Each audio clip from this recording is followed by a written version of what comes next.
Good afternoon. मैं doctor Aman Jha, department of political science. मैं एक टॉपिक ले के आ रहा हूँ इंडियन गवर्नमेंट पॉलिटिक्स से, making and sources of Indian constitution, भारतीय संविधान का निर्माण और इसके स्रोत। जैसा आप सब वाकिफ़ हैं कि भारतीय संविधान विश्व का एक बहुत ही बड़ा संविधान है, व्यापक संविधान है, लिखित है, निर्मित है, पर इसकी पूरी जो कहानी है, मेकिंग की कहानी, ये बना कैसे, और कई ऐसे पक्ष हैं जो कि बच्चे के परिचित नहीं होते हैं, उसको जानना ज़रूरी है। तो मैं इस कहानी को शुरू करता हूँ 1600 से।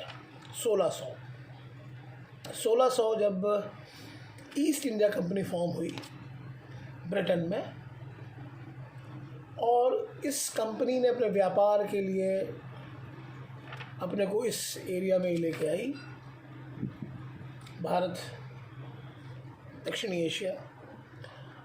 और इस काल में भारत का जो इतिहास है, मध्यकाल का इतिहास है, सल्तनत काल के बाद इब्राहिम लोदी के पतन के बाद मुग़ल साम्राज्य का आना, और मुग़ल साम्राज्य के चौथे राजा जहांगीर का शासन। इस काल में सर विलियम हॉकिंस और सर थॉमस रो इनके दरबार आते हैं 1609-1612 में, परमिशन लेते हैं इनसे व्यापार की। एक ज़रूर है कि सर जेम्स लंकास्टर वो पहला व्यक्ति था, ब्रिटिश व्यक्ति, जो 1601 में भारत आया था। 1612 बहुत साल पहले। आधुनिक भारत के इतिहास में जो प्रमुख वर्ष हैं, इसमें का 1600, 1612, फिर सीधे 1757, 1857 और 1947। इसको हम आधुनिक भारत का इतिहास के रूप में इतिहास में पढ़ते भी हैं। इन वर्षों को मैं इसलिए ले रहा हूँ क्योंकि 1757 एक टर्निंग टाइम था। बैटल ऑफ प्लासी होती है, प्लासी का युद्ध होता है, और इस प्लासी के युद्ध में अंग्रेज़ सिराजुद्दौला को हरा करके बंगाल और बिहार से इस देश पर अपना आधिपत्य जमाना शुरू करते हैं। डिवाइड एंड रूल, फूट डालो और शासन करो की अंग्रेज़ों की पुरानी नीति, और ये अंग्रेज़ों की नीति नहीं होती, ये शासकों की नीति होती है, और अंग्रेज़ उसको बिल्कुल पकड़ के चल रहे थे। सिराजुद्दौला को हटाते हैं, मीर जाफ़र, मीर कासिम, एक पूरी अलग कहानी है। अब यहाँ से अंग्रेज़ों का नहीं, ईस्ट इंडिया कंपनी का शासन प्रारंभ हो जाता है। तो ये थोड़ा सा एक छोटी सी जानकारी अपने दिमाग में रखें कि ईस्ट इंडिया कंपनी 1757 से 1857 का शासन, फिर डायरेक्ट शासन शुरू होता है 1857 से ब्रिटेन का।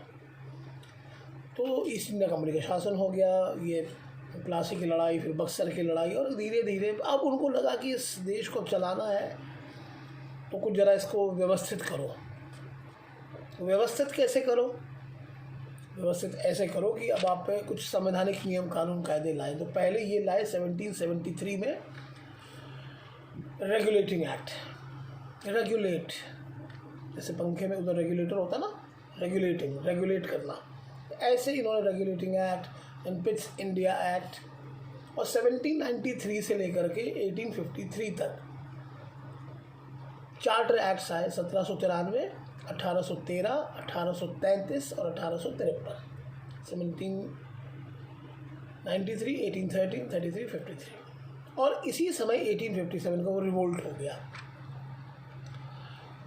प्रथम स्वतंत्रता संग्राम में कई लोगों ने कहा, 1857 का स्वतंत्रता संग्राम, खूब लड़ी मर्दानी, वो झांसी वाली रानी थी, तो रानी झांसी, तात्या टोपे, बहादुर शाह जफ़र, नाना साहब, विरोध हुआ, क्रांति हुई, मंगल पांडे ने शुरू की इस क्रांति को, पर अंग्रेज़ अपने बड़े इतने चतुर चालाक लोग थे जिन्होंने इसको क्रश कर दिया, दबा दिया। अब अंग्रेज़ों को लगा कि अंग्रेज़ होता, अब लोगों को लगा कि ईस्ट इंडिया कंपनी को हटाओ और अब सीधे अंग्रेज़ों का शासन शुरू होगा। तो यहाँ पे क्वींस प्रोक्लेमेशन, क्योंकि संविधान निर्माण हम समझ रहे हैं, तो ये जानना ज़रूरी है कि सब शुरुआत हो रही है 1773 से। आगे बढ़ेंगे, अब 100 साल आ गए, 1857, 1858 आ गए। अब यहाँ पे 1861, 1892 ये फिर 2 एक्ट है। और यहीं पर देखिए बीच में यहीं पर वो कांग्रेस का फॉर्मेशन भी हो गया 1885। कांग्रेस में इसलिए बोल दे रहा हूँ कि ये बहुत ही प्रमुख दल, जब भी हम आज़ादी की कहानी को पढ़ते हैं, हमारा स्वतंत्रता संग्राम जो कुछ 60 सालों का है, जब हम पढ़ते हैं तो हम जानते हैं कि प्रमुख भूमिका कांग्रेस की थी, जो बिल्कुल लाइमलाइट में थे। बहुत सारे लोगों का योगदान है, मैं बिल्कुल एक तरफा बात नहीं कर रहा हूँ कि कांग्रेस का ही योगदान था, पर इन्होंने प्रमुख भूमिका निभाई। कांग्रेस का फॉर्मेशन हो गया, उसका नरम दल गरम दल वो अलग कहानी चल रही है ना। फिर गांधी जी का आगमन होगा 1916 के आसपास। अब यहाँ पे ये इधर संविधान निर्माण 1861, 1892, 1909 मॉर्ले-मिंटो सुधार, मॉर्ले-मिंटो सुधार हो गया। उसके 10 साल का मॉन्टेग्यू चेम्सफोर्ड आ गया, मॉन्टफोर्ड भी इसको कई बार लोग कहते हैं। इस मॉन्टेग्यू चेम्सफोर्ड में आकर के अब यहाँ से अंग्रेज़ों ने एक परंपरा बनाई कि हर 10 वर्ष में इसका पुनर्विचार करें, क्या चीज़ें नई ज़रूरी हैं। अभी भी वर्तमान संविधान को लागू हुए जो 70-72 साल हो गए, कई संशोधन हुए, 100 से ज़्यादा संशोधन हो गए। बदला जाता है चीज़ों को, कैसे सही रूप से काम करें। तो हर 10 वर्ष की भांति 19 अब 27 में साइमन कमीशन आया। साइमन कमीशन आया, 7 लोग, 7 गोरे, ब्रिटिश, विरोध हुआ, लाला लाजपत राय की हत्या हो गई, मृत्यु हो गई, और भारतीय बड़े नाराज़ हुए अंग्रेज़ों के इस रवैये से। अंग्रेज़ इसलिए नाराज़ हो गए कि हम एक आपका संविधान बना रहे हैं और आप हमारा विरोध कर रहे हैं, अपना संविधान खुद बनाइए। अब यहाँ पर पंडित जवाहरलाल नेहरू के पिताजी फादर पंडित मोतीलाल नेहरू ने एक नेहरू रिपोर्ट बनाई 1928, बड़ा इम्पोर्टेंट ईयर है ये। इससे एक बड़ी अच्छी कहानी आपको क्लियर हो जाएगी। 1928 का ये नेहरू रिपोर्ट, और उसके लिए उन्होंने 1 साल का समय दिया अंग्रेज़ों को उसको लागू करने के लिए। ठीक है, अभी 1929 प्रारंभ हो गया, अंग्रेज़ों ने लागू करना नहीं था। अब कांग्रेस जो पार्टी बन चुकी थी 1885 में, उसका महाधिवेशन प्रतिवर्ष होता था और अध्यक्ष लोग बनते थे, बहुत सारे अध्यक्ष बने उसके। WC Banerjee was the first president. 1929 में जवाहरलाल नेहरू साहब वॉज द प्रेसिडेंट। रावी नदी के तट पर जब सम्मेलन हुआ तो पंडित नेहरू ने घोषणा करी कि आगामी 26 जनवरी को पूर्ण स्वराज्य दिवस मनाएंगे। मैं इसको इसलिए थोड़ा सा स्ट्रेस करके बता दे रहा हूँ कि ये 26 जनवरी का इम्पोर्टेंस आपको मालूम होना चाहिए, क्योंकि जब आप संविधान निर्माण को पढ़ेंगे तो आप देखेंगे कि संविधान तो बन के तैयार हो गया था 26 नवंबर को, 26 नवंबर 1949, पर लागू किया गया 26 जनवरी 1950, republic day. We waited for 2 months। Historical importance of that date. तारीख, इंसान अपने जीवन में कुछ तारीखों के साथ बंध जाता है। कुछ ऐसी तारीखें होती हैं जिस दिन आप बहुत प्रसन्न रहते हैं, कुछ तारीखें ऐसी आती हैं कि आप दुखी हो जाते हैं बिना कारण, थोड़ा सा टेंशन। कभी आप बड़े खुश, आपका बर्थडे आ गया, एनिवर्सरी आ गई, भाई का जन्मदिन, बहन का जन्मदिन, कुछ भी। तो ये तारीख का ही वो इम्पोर्टेंस था कि 26 जनवरी को लागू हुआ 1950 में।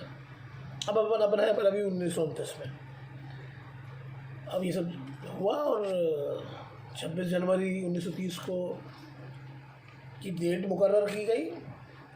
हम उस दिन स्वतंत्रता दिवस मनाने लग गए 26 जनवरी को। ध्यान रखें, जब भी शेयर करता हूँ तो कई बार सर करते आप गलत पढ़ा रहे हो, ऐसा नहीं नहीं नहीं सुनो, आज़ादी हमको मिल गई 15 अगस्त को। अब इस डेट की इम्पोर्टेंस बनाए रखने के लिए, जैसे मैंने बताया कि 26 जनवरी 1950 को ये लागू हुआ संविधान, और उस दिन को हम मनाते हैं गणतंत्र दिवस। संविधान जब भी आप पढ़ते हैं तो लोकतंत्र, गणतंत्र, संप्रभुता, धर्मनिरपेक्षता और समाजवाद, ये 5 शब्दों के इर्द गिर्द सारी कहानी है। और अभी भी हम समाज में जो थोड़ा मोड़ा तनाव देख रहे हैं, तनाव थोड़ा बढ़ ही रहा है। तो यही सब बिंदु हैं, इसको सही रूप से रखना ज़रूरी है। डेमोक्रेसी होनी चाहिए, एक अलग लेक्चर इस पे आएगा कभी आगे। रिपब्लिक मतलब भारत का प्रथम व्यक्ति निर्वाचित होना चाहिए। भारत का प्रथम व्यक्ति कौन है? राष्ट्रपति। राज्य का प्रथम व्यक्ति कौन है? राज्यपाल। नगर का प्रथम व्यक्ति कौन है? मेयर, महापौर साहब। चूँकि वो निर्वाचित है तो इसलिए हम गणतंत्र हैं। India is a republic, America is a republic, Britain is not a republic. Britain लोकतंत्र है पर गणतंत्र नहीं है। ये लोकतंत्र गणतंत्र का अंतर दिमाग में रखें। तो देखिए, ये जो शब्द है लोकतंत्र, लोकतंत्र में तो बड़ा सिंपल है, मैंने डेमोक्रेसी मतलब government by the people for the people end of the people, जनता का, जनता के लिए। ये बहुत बड़ी बात है, ये लाइन बहुत बड़ी बात है। रूसो कहता था कि the real democracy is possible only in heaven. लोकतंत्र से स्वर्ग में संभव है। जनता का शासन, ये बहुत एक व्यापक विषय डेमोक्रेसी, और डेमोक्रेसी की जड़ें कैसे मजबूत हो।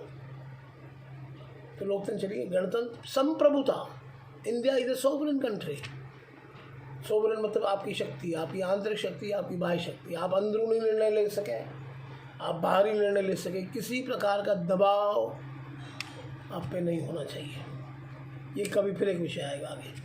और दो बड़े विवादास्पद सब्जेक्ट्स हैं, समाजवाद और सेक्युलरिज्म, धर्मनिरपेक्षता। तो आज इस पर ताबड़तोड़ बहस आप चैनल्स में देखते हैं, पर इसको बस आपको समझना है कि समाजवाद जहाँ पे तो डाउन ट्रॉडन है, उसकी स्थिति ठीक होनी चाहिए, उसका मिनिमम कॉमन नीड पूरा होना चाहिए और सही रूप से होना चाहिए, है ना। और secularism again very debatable topic, very debatable. धर्मनिरपेक्ष, भारत का कोई धर्म नहीं होगा। तो ये 4-5 शब्द। अब देखिए, ये जो कॉन्स्टिट्यूशन आते आते ये तारीख आ गई आपकी 1929 वगैरह हो गया। अब यहाँ पर एक इम्पॉर्टेंट टर्निंग पॉइंट है 1939 का, second world war. First world war 14 से 19, सेकेंड 39 to 45। ये भी ज़रा हमको थोड़ा चिंतन करना चाहिए, रिसर्च करना चाहिए कि सही सही रीजंस क्या हैं। कई बात है कि आजकल बहुत बहस होती है कि इतिहास ठीक से नहीं लिखा गया।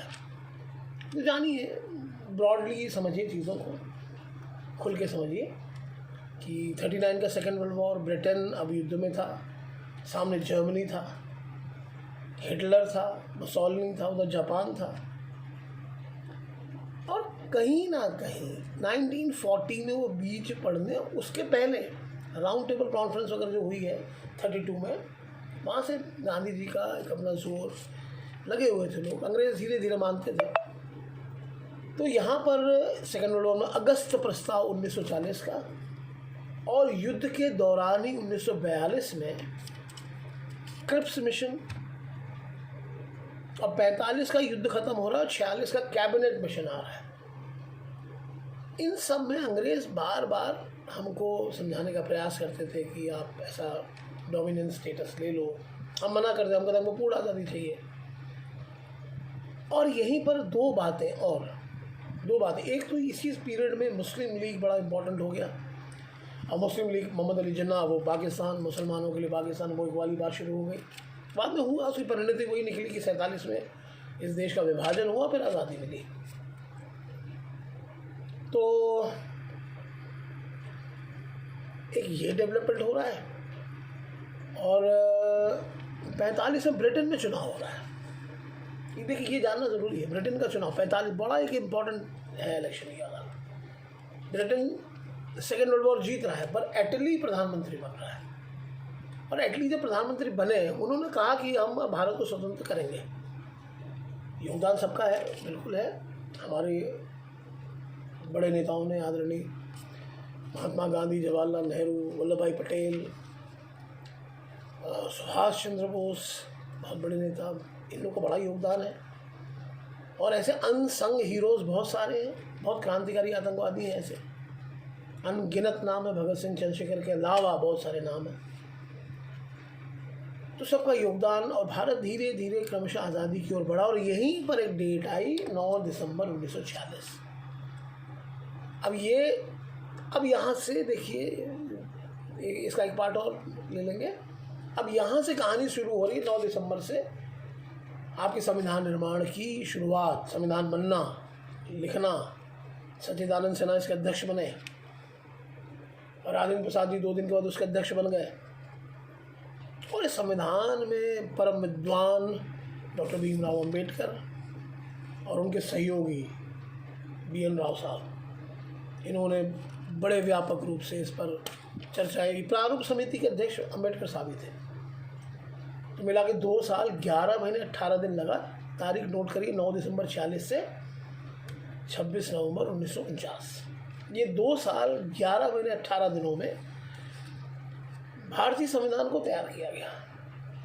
बड़ी भूमिका, बहुत बड़ी भूमिका अम्बेडकर, बहुत ही विद्वान व्यक्ति अम्बेडकर साहब थे, और वैसे BN राव साहब। एक सोर्सेज में बात जब आपको मैं पढ़ाऊंगा तो आप देखेंगे कि हमने बहुत सारे देशों से लिया, ब्रिटेन से लिया, अमेरिका से लिया, Australia, south Africa, Germany, Canada, इनसे हमने बहुत सारी चीज़ें ली हैं। तो कई लोगों ने आरोप लगाया कि ये तो भैया उधारी का माल है, बैग ऑफ बोरोइंग्स कहा गया इसको, बैग ऑफ बोरोइंग्स। तो बैग ऑफ बोरोइंग्स मतलब कि आपको माल दो, सब दूसरे का है। पर इसका जो पक्ष ये है कि आपने हर संविधान से अच्छी बातों को लेने का प्रयास किया। वैसे इसका बहुत इंपॉर्टेंट एक सोर्स 1935 का एक्ट भी है, और बड़े अच्छे रूप से भारतीय संविधान बनके तैयार हुआ। अब जो मैंने डेट आपको बताई थी कि 26 नवंबर को हम कॉन्स्टिट्यूशन डे, लॉ डे मनाते हैं, पर ये लागू हुआ 26 जनवरी से।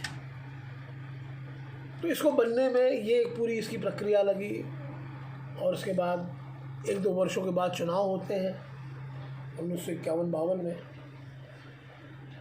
अब इसके साथ इसके सेकंड पार्ट में मैं ज़रा बता दूंगा सोर्सेस की एग्जैक्टली हमने ब्रिटेन से, अमेरिका से, कनाडा से, ऑस्ट्रेलिया से। बस समझ के रखना कि ब्रिटेन से चूँकि पार्लियामेंट्री सिस्टम हमारा है, हमने ब्रिटेन से पार्लियामेंट्री सिस्टम लिया। वो पार्लियामेंट्री सिस्टम मतलब 2 हाउस हैं, लोकसभा, राज्यसभा, राष्ट्रपति ना, और कार्यपालिका 2 है, नाम मात्र की और वास्तविक। नॉमिनल राष्ट्रपति हैं, वास्तविक प्रधानमंत्री, उसका मंत्रिमंडल। और स्थायी कार्यपालिका है, permanent executive, that is the bureaucracy. ये सब सेकंड पार्ट में ले लेंगे। तो पार्लियामेंट्री सिस्टम हमने लिया, अमेरिका से कुछ चीज़ें ली, कुछ लिस्ट है, union list, state list, concurrent list, वो हमने कॉन्करेंट को हमने ऑस्ट्रेलिया से लिया। इसको आगे मैं कंटिन्यू करूँगा। Thank you.